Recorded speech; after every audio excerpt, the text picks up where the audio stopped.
ऋषिकेश जुड़ गए हैं दरभंगा से, जहां दोपहर में रैली होनी है राहुल गांधी और तेजस्वी यादव की।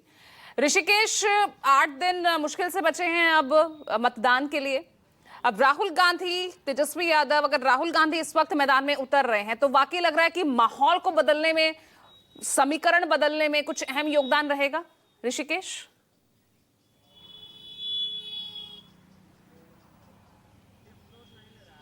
हाँ बिल्कुल ठीक कर रही हैं पूजा कि आज से राहुल गांधी और तेजस्वी यादव की दूसरी रैली होनी है दरभंगा में। लेकिन इस सीमांचल के बाद जो मिथिलांचल का इलाका है पूजा, यहाँ पे राहुल और तेजस्वी की जोड़ी के अलावा जो तीसरा सबसे महत्वपूर्ण फैक्टर है और जो जमीन पर लोग बात कर रहे हैं वो पूजा है वीआईपी का। वीआईपी के वोटर क्या महागठबंधन में शिफ्ट हो रहे हैं। 2-2.5% के आसपास जो आबादी है वीआईपी का, जो कोर वोटर है, जो सहनी जिसे मल्लाह बोलते हैं, और एमवाई का जिसे अब नया फार्मूला बताया जा रहा है कि मुस्लिम मल्लाह और यादव। तो क्या इन इलाकों में, क्योंकि ऐसी 2-3 सीटें मौजूद है पूजा, खास करके मिथिलांचल में, जहां महागठबंधन के प्रत्याशी आमने सामने और दोस्ताना संघर्ष है, तो तेजस्वी और राहुल के इस रैली के बाद क्या जो वीआईपी का कोर वोटर है वो एनडीए की तरह महागठबंधन में शिफ्ट होगा? क्योंकि ये वही इलाका है पूजा, अलीनगर, जहां से मिश्री लाल यादव का टिकट बीजेपी ने काटा और यहाँ से मैथिली ठाकुर को चुनाव लड़ा जा रहा है।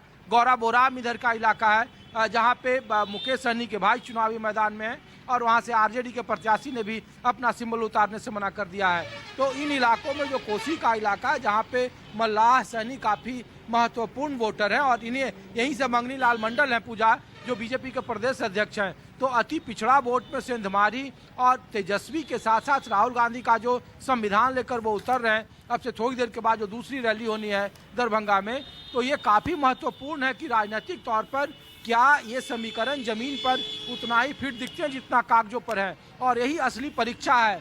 20 विधानसभा की सीट है मिथिलांचल में पूजा, दरभंगा और मधुबनी को दोनों को जोड़कर, उसमें से 17 सीटें 2020 के विधानसभा चुनाव में इंडिया गठबंधन के पास नहीं थी, एनडीए के पास थी। सिर्फ एक दरभंगा की ग्रामीण सीटें आरजेडी जीती थी और मधुबनी में 2 सीटें थी, वो महागठबंधन के पक्ष में थी। 17 सीटें बीजेपी और जेडीयू चुनावी मैदान में फतह हासिल की थी। तो इस बार राहुल और तेजस्वी की जोड़ी के अलावा वीआईपी का कोर वोटर क्या इस तरफ शिफ्ट होगा, दोस्ताना संघर्ष का क्या जमीन पर कुछ असर है या नहीं है, ये काफ़ी महत्वपूर्ण है। और हिंदू मुसलमान जो सीमांचल के बाद जो सबसे ज़्यादा प्रयोग होता है पूजा, वो इन्हीं 2 इलाकों में है, मधुबनी और दरभंगा में, जहाँ पे 20% से ज़्यादा मुसलमानों की तादाद है कुछ विधानसभा सीटों पर। और यहाँ आखिरी वक्त में हिंदू मुसलमान या फिर धार्मिक ध्रुवीकरण के आधार पर वोटिंग का पैटर्न होता है।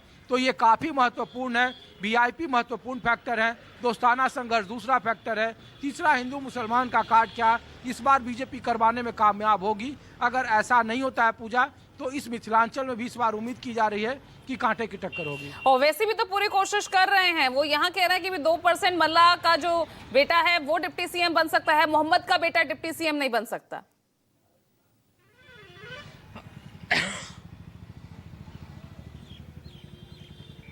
ऋषिकेश, ये सवाल हमसे पूछा? हाँ बिल्कुल आप ठीक करें पूजा। जो मुकेश सहनी, चूंकि जहाँ पर मैं मौजूद हूँ यहाँ से कुछ किलोमीटर की दूरी पर गौरा बोराम जो उनका पैतृक घर है और हाल के महीनों में उनके पिता की हत्या उनके अपने ही गांव में कर दी गई थी। तो इस इलाके में मुकेश सहनी का प्रभाव है और देखिए उनके प्रभाव को कम करने के लिए अजय निषाद जो लोकसभा का चुनाव छोड़कर के वक्त में आरजेडी में आ गए, कांग्रेस में आ गए। ठीक है, समय में बस थोड़ा सा कम है ऋषिकेश।